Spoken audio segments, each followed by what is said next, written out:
He is this year. Say it again, I'm sorry. Evan Berry mentioned the other day just how much more comfortable he is this year. Is that something you can kind of see on the practice field? Yeah, he feels a lot more comfortable in our scheme, and he's showing that by being in the right position for most of the time. As far as understanding how to make the calls, and he's running around and he's making plays. So that's a good sign too. And has that allowed him being more comfortable? Has that allowed him to play a little more instinctual, I guess, not have to think quite as much?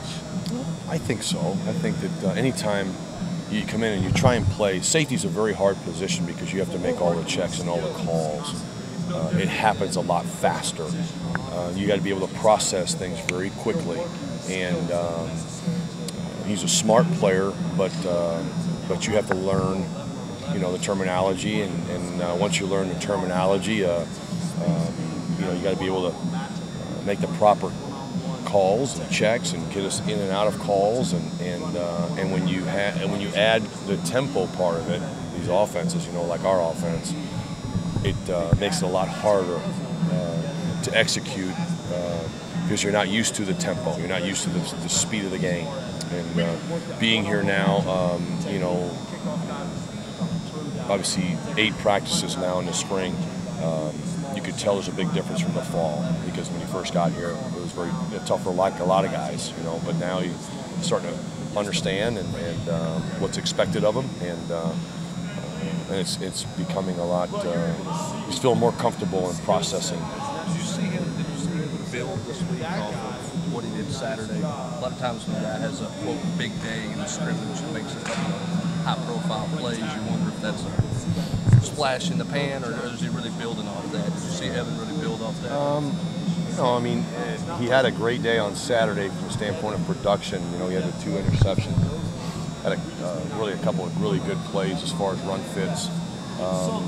He didn't have that many opportunities on Tuesday. Obviously, we didn't have as much live sessions as we did on Saturday, so that had something to do with it. But he wasn't quite as productive as he was on Saturday, just Tuesday and today. But I say that, but at the same time too, we've added some stuff, and so we're still installing some stuff, and he's learning to deal with those new defenses now, and so it's he didn't make quite the plays he was making on Saturday, but we can understand that too. How would you describe the competitiveness of your entire group this spring compared to maybe even last preseason camp, just overall? Well, we definitely have the competition going at safety, where I'm able to limit some reps to the starters and Ladero and Brian, and give these other guys more reps, and they've taken advantage of it, which that's what we wanted to see. And so we've created a competition, a very healthy competition of competing, and guys that want to play, and they've shown it. So that's really good, because that just only makes you better as a team. We don't have it quite as much at corner.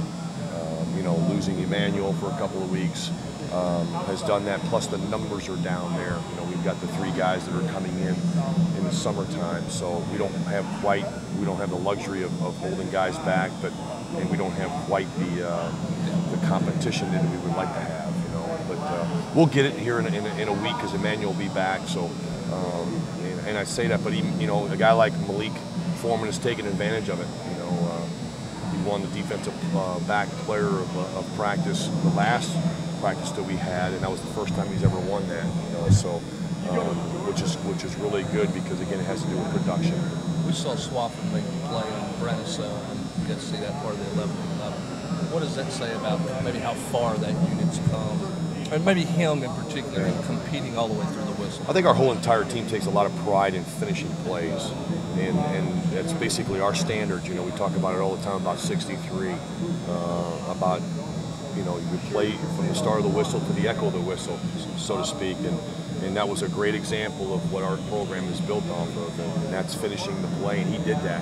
He didn't give up, and did a nice job of a pin and punch technique that we teach, and it was good to see that, because it's and we've asked our defense to do that on every single play. It's give great effort. see something like that happen has been very good. John talked about too many big plays Saturday, too many mistakes are still happening.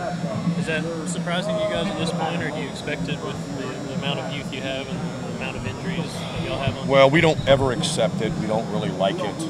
We don't want to use the excuse that we've got young guys or guys that are doing it for the first time. So, you know, it's just been a lack of communication and guys making plays, you know, poor leverage. Things that we can correct, we've showed them to them. We've showed the plays to them, and really most of those plays were self-inflicted by us. And so we show it to them, we correct it, and hopefully we've learned from it. And it's something that we can correct.